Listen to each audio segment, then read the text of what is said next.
নমস্কাৰ প্ৰিয় দৰ্শকসকল চাবলৈ আৰম্ভ কৰিছে আসাম লাইভ 7 আৰু মই বিকাশ। সমাগত পঞ্চায়ত নিৰ্বাচনক কেন্দ্ৰ কৰি বিভিন্ন ৰাজনৈতিক দল তথা ৰাজনৈতিক দলৰ নেতৃত্বৰ মাজত এতিয়া ভীষণ যুদ্ধ দিশ তৎপৰতা।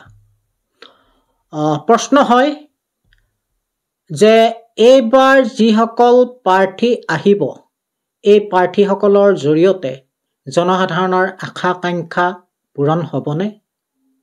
মহাত্মা গান্ধীৰ যি সপোনৰ পঞ্চায়তী ৰাজ ব্যৱস্থা সেই ব্যৱস্থা সঁচাকৈয়ে বাস্তৱত ৰূপায়িত হ'বনে? এইবাৰ যিসকলে পঞ্চায়তত প্ৰাৰ্থিত্ব পাব বা জনপ্ৰতিনিধি হিচাপে নিৰ্বাচিত হ'ব জনতাৰ আশা আকাংক্ষা সপোনবোৰ পূৰণ কৰিবলৈ সক্ষম হ'বনে?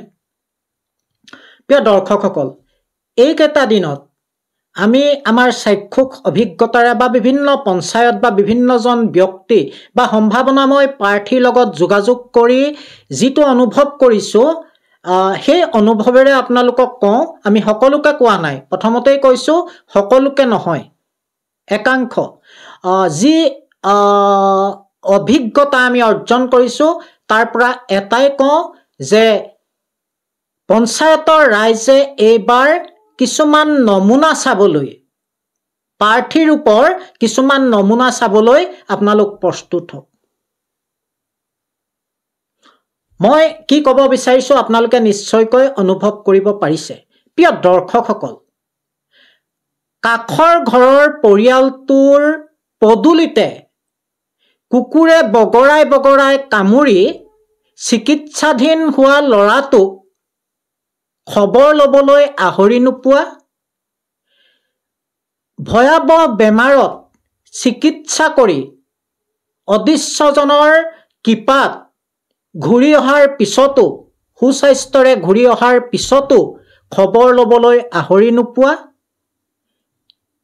একাংশ ব্যক্তি, পুৰুষ মহিলা এইবাৰ নিৰ্বাচনত ৱাৰ্ড মেম্বাৰ হিচাপে মন মেলিছে। মই সেইকাৰণে কৈছোঁ এইবাৰ একাংশ নমুনা চাবলৈ ৰাইজ প্ৰস্তুত হওক। কাষৰ ঘৰখন জ্বলি ছাৰখাৰ হৈ গৈছে, খবৰ ল'বলৈ আহৰি নোপোৱা পুৰুষ কিংবা মহিলাগৰাকীও এইবাৰ পঞ্চায়ত নিৰ্বাচনত ৱাৰ্ডৰ টিকেট বিচাৰিব, প্ৰাৰ্থী হ'ব।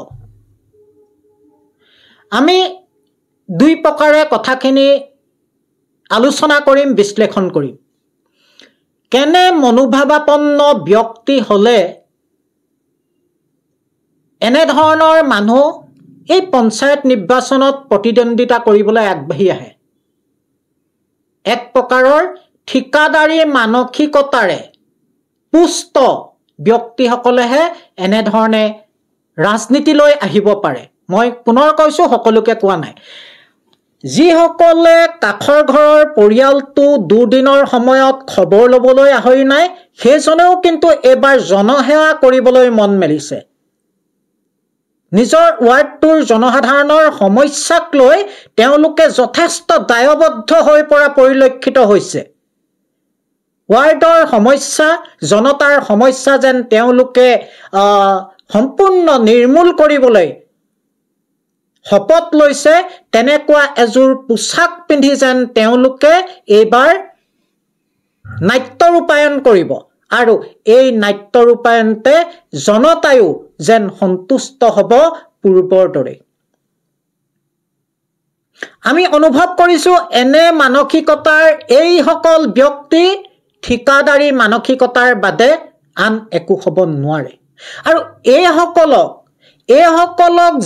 যিটো ৰাজনৈতিক দলৰ স্থানীয় নেতৃত্বই টিকট দিব তেখেতসকল কেনেকুৱা মানসিকতাৰ হ'ব আপোনালোকে সেইটো বুজিবলৈ চেষ্টা কৰক, হৃদয়ংগম কৰিবলৈ চেষ্টা কৰক। মই নাই কোৱা AGP, নাই কোৱা BJP, নাই কোৱা কংগ্ৰেছ, নাই কোৱা ৰাইজৰ দল XYZ, মই নাই কোৱা।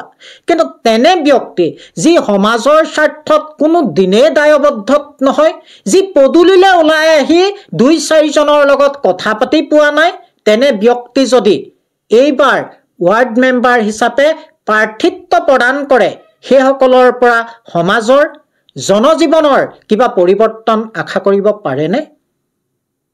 কথাখিনি কিন্তু লক্ষণীয়, কথাখিনি লক্ষণীয়। চাওক, কেনে মনোভাৱাপন্ন স্থানীয় নেতৃত্ব হলে তেনে ব্যক্তিক প্ৰাৰ্থিত্ব আগবঢ়াব পাৰে ৱাৰ্ড মেম্বাৰ হিচাপে। আপোনালোকে অনুভৱ কৰক, সেই ৰাজনৈতিক দলৰ যিসকল স্থানীয় নেতৃত্ব, তেখেতসকলৰ মানসিকতা এইবাৰ এইসকলৰ প্ৰাৰ্থী নিৰ্বাচনত কিন্তু তেওঁলোকৰ মানসিকতা সুস্পষ্ট হৈ উঠিব। কিমান দায়বদ্ধতাৰে তেওঁলোকে নিজৰ দলটোক ভাল পায়, কিমান দায়িত্বৰে তেওঁলোকৰ দলটোক আগবঢ়াই নিবলৈ বিচাৰিছে, কিমান দায়িত্বৰে সমাজখনৰ পৰিৱৰ্তন তেওঁলোকে আশা কৰে, এইবাৰ কিন্তু সুস্পষ্ট হৈ পৰিব প্ৰাৰ্থী নিৰ্বাচনক কেন্দ্ৰ কৰি। জনতাই বুজিব যে নিজৰ নিজৰ অঞ্চলটোত AGP, কংগ্ৰেছ, BJP ৰাইজৰ দল কৰি থকা এই মানুহখিনিৰ চিন্তাৰ মানদণ্ড কিমান, তেওঁলোকৰ সামাজিক দায়বদ্ধতা কিমান, এইবাৰ ৰাইজে গভীৰভাৱে লক্ষ্য কৰিব। প্ৰিয় দৰ্শকসকল, প্ৰিয় ৰাইজ, এইবাৰ আপোনালোকৰ প্ৰশ্ন কৰাৰ সময় সমাগত।